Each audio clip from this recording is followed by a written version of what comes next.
ಕಾಂಗ್ರೆಸ್ ಸಮಿತಿ ಶಿವಮೊಗ್ಗ, ಜಿಲ್ಲಾ ಮಹಿಳಾ ಕಾಂಗ್ರೆಸ್ ಸಮಿತಿ ಶಿವಮೊಗ್ಗ ಇವರ ವತಿಯಿಂದ ನಾವು ಇವತ್ತು ರಾಜ್ಯದಲ್ಲಿ ದೇಶದಲ್ಲಿ ಆಗಿರ್ತಕ್ಕಂತಹ ಗೃಹ ಬಳಕೆ ಗ್ಯಾಸ್ ದರ 60 ರೂಪಾಯಿ ಜಾಸ್ತಿ ಆಗಿದೆ. ಹಾಗೆ ಕಮರ್ಷಿಯಲ್ ಗ್ಯಾಸ್ ಬೆಲೆ ಇವತ್ತು 115 ರೂಪಾಯಿ ಜಾಸ್ತಿ ಆಗಿದೆ. ಬಹುಶಃ ಈಗ ಇರ್ತಕ್ಕಂತಹ ಪರಿಸ್ಥಿತಿಯಲ್ಲಿ ಗಾಯದ ಮೇಲೆ ಮತ್ತೆ ಬರ ಎಳಿತಕ್ಕಂಥ ಕೆಲಸ ಇವತ್ತು ಕೇಂದ್ರ ಸರ್ಕಾರ ಮಾಡ್ತಾ ಇದೆ. ಇವರು ನಮ್ಮ ದೇಶದ ಬಡವರನ್ನ ಕಡುಬಡವರನ್ನಾಗಿ ಮಾಡ್ತಕ್ಕಂತಹ ಯೋಜನೆಯನ್ನ ಹಾಕೊಂಡಿದ್ದಾರೆ.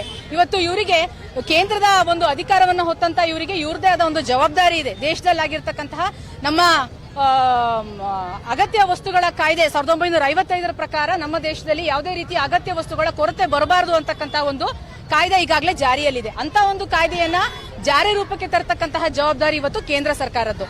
ಅದನ್ನ ಮರೆತು ಇವತ್ತು ರಾಜ್ಯದಲ್ಲಿ ಇಂತಹ ಒಂದು ಅಭಾವವನ್ನ ಸೃಷ್ಟಿ ಮಾಡ್ತಾ ಇರತಕ್ಕಂಥದ್ದು ಯಾರು? ಅವ್ರು ಹೇಳ್ತಾ ಇದ್ದಾರೆ ಇಲ್ಲ ಅಭಾವ ಇಲ್ಲ, ಇದ್ಯಾರೋ ಕೃತಕ ಅಭಾವವನ್ನ ಸೃಷ್ಟಿ ಮಾಡ್ತಾ ಇದ್ದಾರೆ. ಖಂಡಿತ ಇಲ್ಲ. ಈಗಾಗಲೇ ಹೇಳಿರೋ ಪ್ರಕಾರ ಸುಮಾರು 20-25 ದಿನ ಮಟ್ಟಿಗೆ ಮಾತ್ರ ಗೃಹ ಬಳಕೆ ಗ್ಯಾಸ್ಗಳು ನಮ್ಮಲ್ಲಿ ಸ್ಟಾಕ್ ಇದೆ. ಹಾಗೆ ಕಮರ್ಷಿಯಲ್ ಗ್ಯಾಸ್ ಅಂತೂ ಸಪ್ಲೈಯೇ ಇಲ್ಲ. ಅಷ್ಟರ ಮಟ್ಟಿಗೆ ಇವತ್ತು ನಮ್ಮ ದೇಶದಲ್ಲಿ ಅಜಾಗೃತೆ ತಾಂಡವವಾಡ್ತಾ ಇದೆ ಅಂತ ಹೇಳಿ ಅವರೇ ಒಪ್ಕೊಂಡಿದ್ದಾರೆ. ಹಾಗಾಗಿ ಇಂಥ ಒಂದು ಸಂದರ್ಭದಲ್ಲಿ ಕೇಂದ್ರ ಸರ್ಕಾರದ ಜವಾಬ್ದಾರಿ ಬಹಳ ದೊಡ್ಡ ಮಟ್ಟದಿದೆ.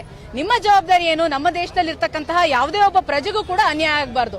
ನೀವೇ ಅವತ್ತು ಗ್ಯಾಸ್ ಅನ್ನ ಸಬ್ಸಿಡಿ ಮೂಲಕ ಉಚಿತವಾಗಿ ಮನೆ ಮನೆಗೂ ಕೊಟ್ರಿ. ಕಡಿಕೆ ಒಲೆ ಉಪಯೋಗಿಸ್ತಾ ಮಾಡ್ತಾ ಇರ್ತಕ್ಕಂಥ ಮಹಿಳೆಯರಿಗೆ ಇವತ್ತು ಕೈಯಲ್ಲಿ ಗ್ಯಾಸ್ ಕೊಟ್ರಿ. ಅಂತ ಒಂದು ಸಂದರ್ಭದಲ್ಲಿ ಕೂಡ ಆ ಗ್ಯಾಸ್ ಅನ್ನ ಇವತ್ತು ನೀವು ಯಾವ ರೀತಿ ಮಾಡ್ತಾ ಇದ್ದೀರಿ ಅಂದ್ರೆ, ಅಂಬಾನಿ ಅದಾನಿ ಮಾಡ್ತಾ ಇರ್ತಕ್ಕಂಥ ನಮಗೆ ಜಿಯೋ ಕೊಟ್ರು.